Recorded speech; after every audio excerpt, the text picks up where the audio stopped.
سلام یک رفقا، دو چطورید؟ چه خبر؟ الان چیکارا میکنید؟ وایسا مفقا علی، بذار من دوربینمو تنظیم کنم. خب سپرها رو نگاه نکن. خوش اومدید به این ویدیو. رفقای ناز من، رفقای دوست داشتنی یوتیوب، چه خبرات؟ چیکارا میکنید؟ بس امروز اومدیم بس علی من چه رفتم تو وایسا. امروز نیاد اومدیم اومد. که داخل اترنال اس ام پی بریم بیس بسازیم و اینکه یه بیس زیبا بسازم.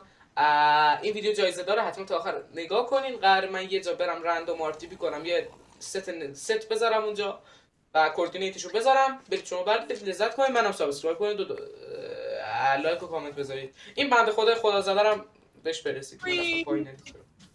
راست خب میگه. الان آقا بده. خب 18 میل تا الان دارم من چیز خوردم، یعنی آره. آره ویدیو رو استاپ کنیم، همینو بکشیم پایین.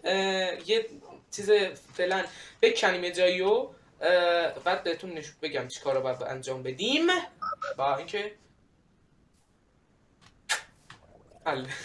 ای بازی به نازم خب طرف سیای کانادا. گلم، این فعلا میبینید که این بیسمون شد. حالا میایم چیکار کنیم؟ ما الان این ور دقت نکنیم، خدا زده رو ولش کنیم، میخواد فرم درست کنیم. ما تا اینجا برای منه که یعنی برای هر دوتامونه، ولی این قسمت فعلا برای کار منه که قراره بیسمون رو درست کنیم، توش برای فارممونه. من الان اینا رو باید سقفش رو خالی کنم. بعد از اینکه سقفش رو خالی کردم، یه اثر هنری زیبا اینجا درست کنم. چیز نه اون نه مغز همه. خب آره اون نه. خب بعد من داشتم به چیز مثبت فکر میکردم دلغک. آره مثل خوشگلش کنم، مثل دونات بود. این دونات سمپی اکثر همه بیسشون چجوری درست کنم، من همونجوری میخوام درست کنم بیسو. آره دیگه من ویدیو رو استاپ کنم، کاراشو انجام بدم، ویدیو رو رکورد کنم. خب سیای گلم، این فعلا تو بیس تا اینجا. الان دوباره میرم دیزاین کنم، دوباره ویدیو رو رکورد کنم. رامیه نه ای